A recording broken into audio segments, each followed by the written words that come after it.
Hi అండి. అందరికీ నమస్తే. నేను మీ గీత. నా రాక్షసుడు పార్ట్ 10. ఇంటికి వెళ్ళి అందరూ పడుకున్నారు. మరుసటి రోజు ఉదయం భూమి ఫోన్ కంటిన్యూగా మోగుతుంది. బద్ధకంగా నిద్రలేచిన తను బెడ్ మీద పడుకుని ఫోన్ లిఫ్ట్ చేసి, బావా శుభోదయం. నువ్విలా వచ్చి అలా వెళ్ళిపోతే ఎలా చెప్పు అని అంది. అటువైపు నుంచి స్వీటీ, నేను నీ మొగుణ్ణి, నీ బావని కాదు అని అన్నాడు. మీరు అని నిద్రమత్తు వదిలి, మీరా? ఆ స్వీటీ నేనే. చెప్పాను కదా ఈరోజు కలవాలని. భూమి, నేను రాను అని అంది. విరాజ్ నవ్వుతూ, సరే నేనే వస్తాను మీ ఇంటికి, రెడీగా ఉండు అని అన్నాడు. భూమి, అమ్మో తను వచ్చినా వచ్చేస్తాడు. లేదు లేదు నేనే వస్తాను సార్, ఎక్కడికి రావాలి అని అంది. విరాజ్, నాకు తెలుసు స్వీటీ నువ్వు వస్తావని. సరే లొకేషన్ షేర్ చేస్తాను, 10 గంటలకి రావాలి అని ఫోన్ కట్ చేశాడు. భూమి, ఈరోజు ఏదో ఒకటి ఖచ్చితంగా తేల్చుకోవాలి. నేను ఇలా భయపడుతూ ఉంటే తను ఇష్టం వచ్చినట్టుగా ప్రవర్తిస్తున్నాడు.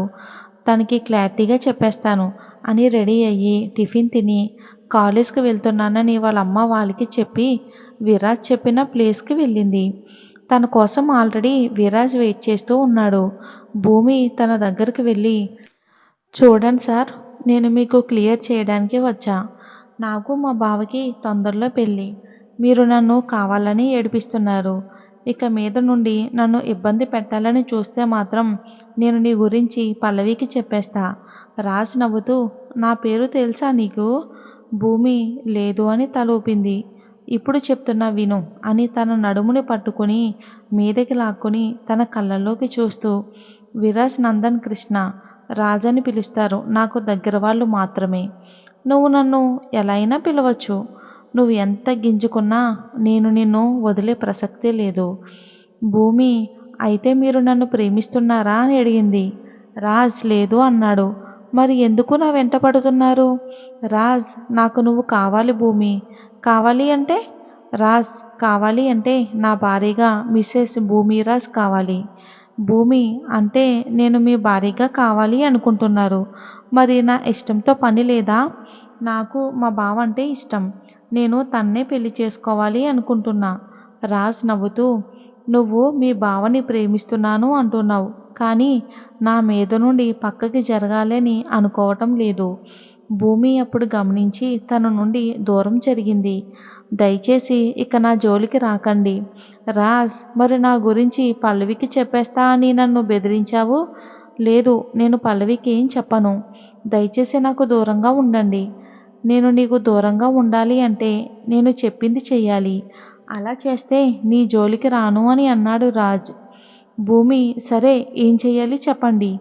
రాజ్, నేను చెప్పిన తర్వాత కాదు అంటే నేను నిన్ను వదలను. ముందు మీరు చెప్పాలిగా నేనేం చెయ్యాలి అనేది. రాజ్ భూమి చెవిలో ఏదో చెప్పాడు. భూమి రాజ్ని గట్టిగా తోసేసి చెంప చల్లుమనిపించి, చంపేస్తా నా దగ్గర ఇలాంటి మాటలు మాట్లాడ్డావంటే అని పరిగెత్తుకుంటూ వెళ్ళిపోయింది. విరాజ్ వెళ్తున్న భూమిని చూసి, తప్పు చేశావు స్వీటీ, నువ్వు నన్ను ఇంతలా బ్రతిమాలుతుంటే నిన్ను వదిలేయాలి అనుకున్నా. కానీ ఇప్పుడు నువ్వు చేసిన పనికి ఇప్పటి నుంచి నా టార్చర్ ఎలా ఉంటుందో చూపిస్తా అని తను కూడా వెళ్ళిపోయాడు. భూమికి అసలు తను అలా మాట్లాడతాడని అస్సలు ఊహించలేదు. తనకి బాగా ఏడుపొస్తుంది. కానీ చాలా కంట్రోల్ చేసుకుని అలానే ఇంటికి వెళ్ళింది బాధగా. భూమిని చూసిన మాలతి, ఏమైంది భూమి, ఇప్పుడొచ్చావు? ఏం లేదమ్మా, కొంచెం తలనొప్పిగా ఉంది. సార్ని పర్మిషన్ తీసుకుని వచ్చేశాను. నేను విశ్రాంతి తీసుకుంటాను అని తన గదికి వెళ్ళింది. అప్పటి వరకు ఆపుకున్న ఏడుపుని కంట్రోల్ చేసుకుని వాష్రూమ్కి వెళ్ళి గట్టిగా ఏడుస్తుంది. భూమి ఇంతలా బాధపడడానికి కారణం విరాజ్. అసలు విరాజ్ తనతో చెప్పిన మాట. విరాజ్ భూమి చెవిలో, నువ్వు నాతో ఒక రాత్రి గడిపితే చాలు అన్నాడు. విరాజ్ మరీ అంత చీప్గా మాట్లాడతాడని అనుకోలేదు.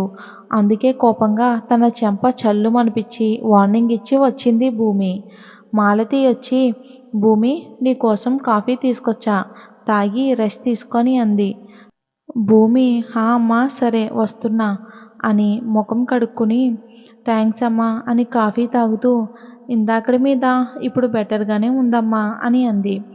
సరే కాసేపు పడుకో, తలనొప్పి కూడా తగ్గుతుంది. కాసేపు ఆగి లంచ్ కూడా తీసుకొస్తా అని అంది. భూమి వద్దమ్మా నేను పడుకుంటాను. నన్ను సాయంత్రం వరకు నిద్ర లేపొద్దు.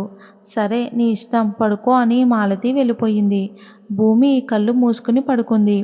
ఈ రోజుతో తన బాధ తప్పింది అని ప్రశాంతంగా పడుకుంది. కాసేపటికి తన పక్కన ఎవరో ఉన్నారో అనిపించి మెల్లగా కళ్ళు తెరిచి చూసింది. విరాజ్ నవ్వుతూ ఉన్నాడు. వెంటనే లేచి కూర్చుని నువ్వా అని అంది. రాజ్ అవును నేనే స్వీటీ. నువ్వు నా చెంప మీద కొట్టి అలా వచ్చేస్తే ఎలా చెప్పు?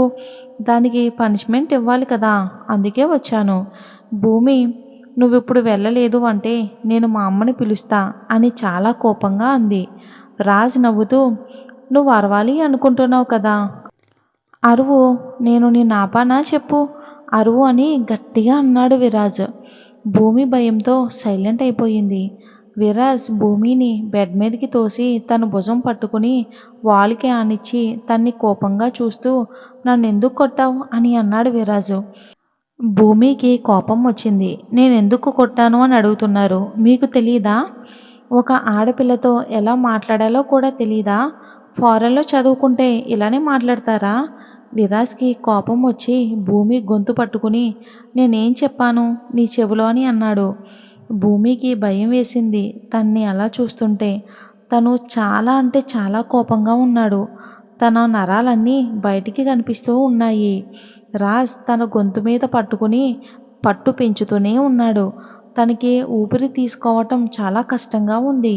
కాసేపు ఇలా ఉంటే తను చచ్చిపోతుంది అని తన చేతిని భూమి మీద నుండి తీశాడు. భూమి కొన్ని వాటర్ తాగి నేనేమన్నానని అసలు మీరు ఇలా ప్రవర్తిస్తున్నారు? మీరు చెప్పిందేగా నేను చెప్పాను, అందులో తప్పేముంది అని తను కూడా గట్టిగా అంది భూమి.